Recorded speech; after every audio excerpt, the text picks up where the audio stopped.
It is story time. Every first Wednesday of the month is story time with P.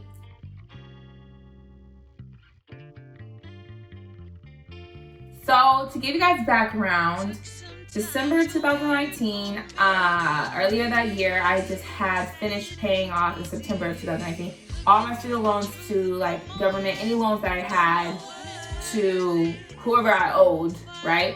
Okay, and then so I started having a little emergency fund, and then December comes around and I'm like, I'm ready to move out. I got a new job in San Francisco, so I live far from, well, the commute is horrible in the Bay. So I wanted to be close to my job.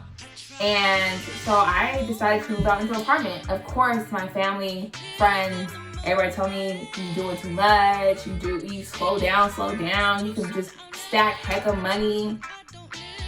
So even though I paid off all the money that I owed where the government could track, I did owe my mom money.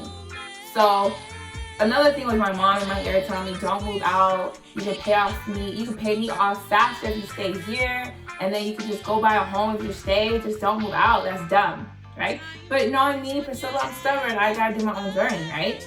And I really did want to be closer to work. So I moved out, I got an apartment, and then COVID hits, right?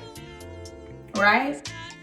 So now I'm sitting in a studio apartment paying $2,600 for, and I can't go nowhere, I can't do nothing. And then I find out that now it's March, right? And I'm sitting there in April, and then my job tells me that I will be working from home until September. And my sister and I were talking it up, and she just said, P, break that lease and move on home and save that money. So after several conversations with my sister, I heeded my sister. I listened to what she said. And I broke the lease and I moved home. My last day was May 27th with the keys. Yeah, last day with the keys. And yeah, I moved back home. So, of course, as soon as I came home, everybody and my mama and the grandparents in the grave felt like came out and just said, oh, you back home? I told you so, I told you so. Of course, my family loves me. Of course, you know, it's all in love, but they couldn't wait to say I told you so. But now that I'm back home and I only pay $500 in rent to my parents, and I get food made that's so delicious because I can't cook, I'm just super grateful. And I think that just seeing the plethora of money that I'm upon now, that I'm not paying $2,600 in rent, it just inspires me like, wow, I can really do something right now with the time in my life. And so that's how I'm back. I'm back inspired, I'm back motivated. I'm living at my parents' house.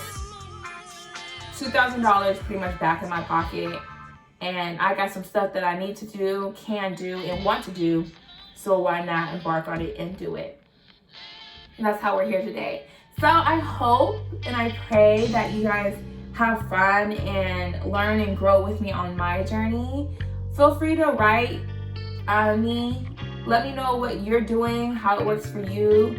I'm super nervous of being so transparent about my picture, my finances, but my honest prayer and hope is that someone is inspired out there to make their situation work however they need to make it work.